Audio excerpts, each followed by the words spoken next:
Today we're going to be talking about the 5 biggest mistakes that beginner quarterbacks will make. Now, the first mistake that beginner quarterbacks will make has to do with their feet in the pocket. So there are a lot of old school quarterback coaches out there that will give very bad advice to young quarterbacks like, oh, you're in the pocket, you want to jump, you want to constantly have your feet moving, or you want to have your feet chattering doing this foot fire. All that's going to do, number one, that foot fire is the dumbest thing ever because it just wastes a bunch of energy, it tires out your legs, and how does that help you throw the ball? Number two, when you're jumping up and down like this and popping up and down, what are your eyes doing? Your eyes are popping up and down. So it's harder for you to be more consistent with an accurate ball over the middle, harder for you to see receivers because your eyes are constantly changing. Now, I'm not saying that you got to stand back there with dead feet, but I just want your feet to be under control. You look at all the best quarterbacks in the NFL, they're the best in the pocket. Look at Patrick Mahomes, Josh Allen, Aaron Rodgers. They're all smooth with their feet. They're just gliding in the pocket. They're active, but they're grounded so they could stay at a certain level and deliver an accurate pass. Because at the end of the day, it's about delivering an accurate ball and making the right read, not keeping your feet active just so you don't stay flat-footed in the pocket.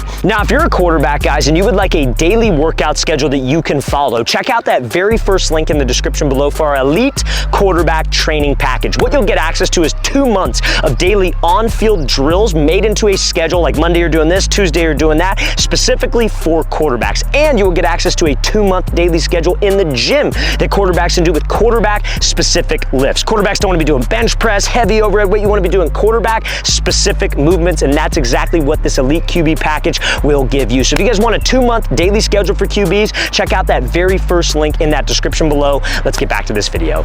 Now, mistake number 2 that beginner quarterbacks will make is not having a pre-snap plan. So as a quarterback, you have to be able to identify the defensive coverage. That tells us where I'm going to go with the ball, or at least what defender I am ultimately going to read. So let's say, for example, I have a play concept. It's called an Ohio concept, where I have a slot receiver running a 5-yard out and my outside receiver is running a fade, right? So on that play, you may throw it to the 5-yard out, you may throw it to the fade based on the coverage. So your pre-snap process, this is the one that I like to use. I come up to the line, I look at the safeties. So how many safeties are there? Are they wide? Are they close? Is it single? Is it zero? Whatever. Then I look at the corners. Now the corners will lie to us. They could show press and bail. They could act like they're off and come down and press, but you're just trying to gather info about the defense. It's a pre-snap process or plan. And then I look to the box. Are they bringing pressure? Is it a 4-3? Is it a 4-4? What's the defensive front? So let's say it looks like cover 2, where the corner's going to be sitting in the flats. There's 2 deep safeties and they look like they're dropping to the deep halves. That 5-yard out fade, I know I'm not throwing the 5-yard out. I'm probably throwing that fade ball on a line before that safety can get there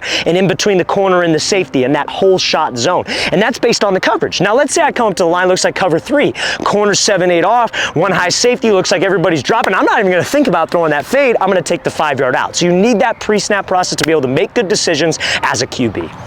Now, the next mistake that a lot of beginner quarterbacks will make is using something called a kick step in the pocket. And again, this is something that a lot of older school quarterback coaches teach. They really emphasize this. We're going to explain why this is dumb to use and you shouldn't use it. So a kick step is when you're in the pocket. You guys have probably all had quarterback coaches do this drill with you where they point, then they go up, then they go side to side, and they're always harping, oh, your right foot, your throwing side foot, if you're a righty, must move first. So you got to go like this and kick.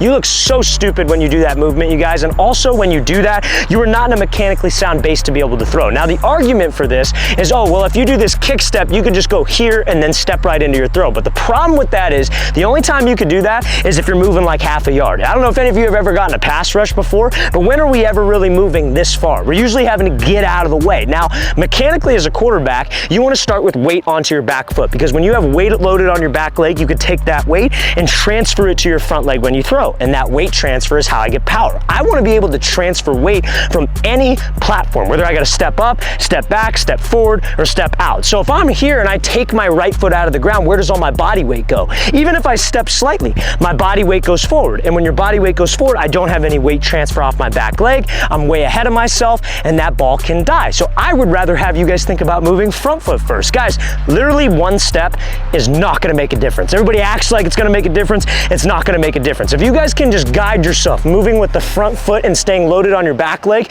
you could throw from any platform. And find me one NFL quarterback, literally find me one, and I'll make a whole video saying I'm wrong about this, where you go 1 foot here and then he's able to throw. Not a single one moves like that. Watch the film. They're all gliding in the pocket with weight on their back leg in a ready position to throw.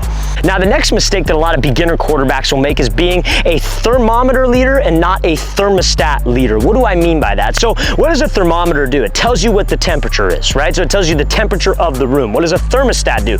You set the temperature of the room. So as a quarterback, whether you like it or not, you are in a leadership role and you are the leader of the team, both offense and defense. You are like another coach on the coaching staff. Whether you like it or not, if you're more of a reserved guy, like introverted guy, you're still the leader and people still look at you. And that's totally fine if you're introverted. You don't need to be this big, loud, rah-rah guy to try to get everybody up. You can lead totally by example, and I actually prefer that, especially the guys who like to talk a lot. The reason why I say thermometer and thermostat is a lot of young quarterbacks will get onto a team, especially in high school, and they just try to fit in. They let the older guys dictate everything. They want to start as a sophomore, as a junior, but they let the older guys, dictate the work ethic. They're just kind of trying to fit in and be cool. They want to have good relationships with their teammates. Guys, as a quarterback, you can't do that. You have to set the tone of the team with your work ethic. If the other guys see you working super hard as a quarterback, going after in the gym, on the field, knowing your plays, taking care of all those things, that's going to elevate the play of everybody else. You just got to make sure you are doing your job and doing it to the best of your ability to be that thermostat leader. Now, the next mistake that beginner quarterbacks will make is not understanding different paces of the ball. So there are 3 types of throws that you need to master as a QB. So we call these a 1 ball, a 2 ball, and a 3 ball. So a 1 ball is what you would throw on like a quick slant or a quick out or like a dig over the middle that you're trying to rip. It means that this ball is going to have some velocity. So that's the first type of throw that you need to master. Number 2, we call that a 2 ball. So a 2 ball is where you're dropping it in the bucket. So for example, if you got like a corner route versus man coverage, if you got like, like a dig where you're having to throw it over a linebacker, you want to throw this thing with a little bit of touch, not a ton, but just a little bit of touch. And then last but not least, you have a 3 ball. A 3 ball is what you would use on like a deep fade, a deep post, where you're trying to throw it as far as you can, maybe not as far as you can, but you're trying to drive the ball downfield to be able to let that receiver go run underneath it. So the main thing that you want to keep in mind when you're throwing a 1 ball, 2 ball, 3 ball is your shoulder level. So if I'm throwing a quick slant, I don't want to be arced. I want to be nice and level, and I want to be able to just rotate right on through. If I'm throwing a 2 ball on a touch corner, I want a slight tilt in my shoulder, and I want to snap my wrist like maybe I'm shooting a free throw in basketball. And then on a 3 ball, I want to tilt my shoulders almost at a 45 degree, and I want to snap my wrist like I'm trying to grab something out of a cookie jar as high as I can to make that ball go at that high angle to allow my receiver to run under it.